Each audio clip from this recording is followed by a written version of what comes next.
Hi again. In this episode, we're going to take a first look at the Web-IFC API itself. We're not going to build anything yet, but we will try to understand what tools we actually have. So basically, Web-IFC exposes a lot of low-level methods for working with IFC data in JavaScript, and it might be a bit overwhelming at a first glance. So in this video, we'll try to break it down into categories that we will see in the next videos, how to deal with them, and then I will show at the end of this video a minimal example of how an IFC file is opened and prepared for use. So these are the main categories before we jump to code. These are the main categories that you can find in the Web-IFC API. So we have some methods for model lifecycle, like opening a model, closing it. We have some methods for reading IFC data. We have methods for properties and IFC concepts like materials and the property sets and all of that. We have methods for accessing geometry data. We have some methods for editing and writing. And we have some utilities and helper methods. So if we go to our code, we go to node modules. The setup, by the way, is from the last episode, so you can find it on GitHub, just to remind you. So if we go to Web-IFC here and we open this file, you can see what kind of methods does the Web-IFC API offer us. As I said before, so quickly again, before we start coding, the Web-IFC code pipeline generally looks like this. We provide IFC binary data from our file, and then we start doing all kinds of things in the Web-IFC. It starts always with opening the model, and then we do different things with that data using the API. And then we finish with closing the model and freeing the memory. Under the hood, this works with WebAssembly, WASM file, which is a C++ IFC parser, but you don't need to worry about this. This is just happening behind the scenes. After that, when you process your data, you continue doing whatever you need to do with that data. So back to our code. As I said, in GitHub, you can find a new branch called episode 1, and you will find the code I'm using there.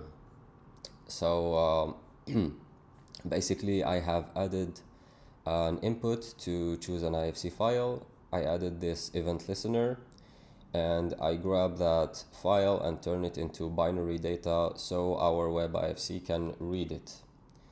All right. Now I'm going to import Web-IFC. We can do it actually like this.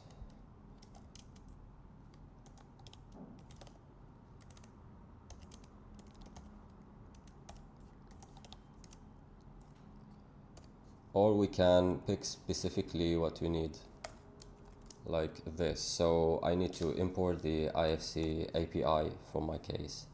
So here I'm just going to say IFC API equals a new instance of IFC API, just like this. I think these are uppercase, yeah. So once we have created this instance, we can go ahead and initialize this instance. All right, so before we do that, we need to set the WASM path. So we need to show our IFC API where are the WASM files located. So I'm just going to do IFC API dot set WASM path, and I can show the way to this folder. So I'm just going to do this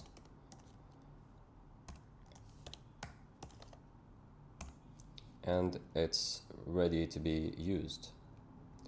Alright, another way to do this is basically by using the CDN.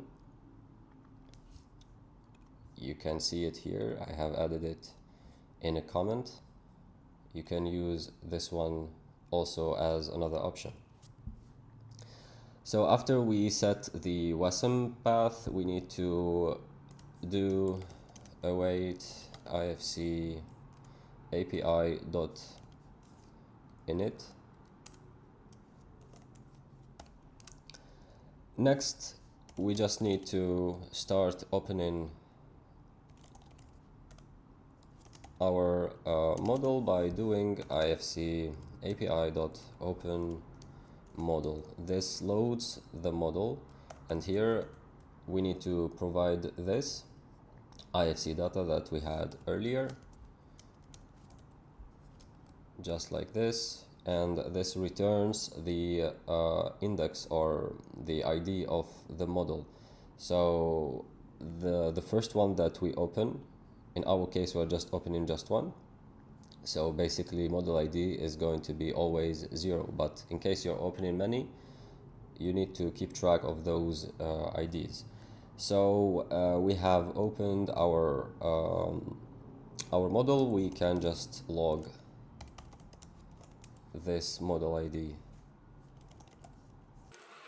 So let's go to the browser and open our logs, and I'm just going to open this IFC file, and you can see that the ID is 0.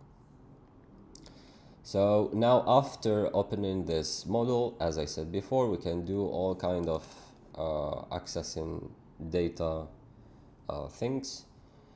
So basically we just need to go like IFC API and see all the methods that we can use.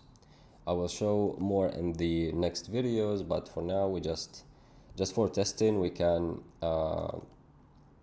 check a method. For example, we can check, for example, this one for getting the maximum express ID in our file. So here in my case the maximum is this one.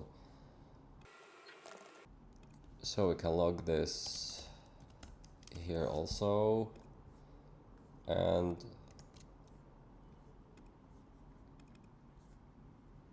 there you go. So 39114, and the maximum here is also 39114. So now just to finish this video, I'm going to show you how to close the model. So I'm just going to set a timeout, and I'm going to add a function in 2 seconds. I want this IFC API dot close model. What does this do? We can go to the Web-IFC API and see what does close model do. So this closes a model and frees all related memory. So you have this method where you need to provide the model ID, or you can use this one, dispose, for closing all models in case you're opening many models at the same time. So in our case we're just opening one. You can just use this one, and we can do actually the same thing, just to show you that we can no longer access the same data after closing. So let me just do after closing and try to access that maximum express ID. So here we go, we can see it here logged, and then after closing it's no more there. All right, so basically this is it for today. We today took a look at how to start or how to instantiate an IFC API, how to open a model, how to close it, and in the next videos we're going to take a look at what can we do in between, of course, because this is the important part. So thanks for watching and see you next time.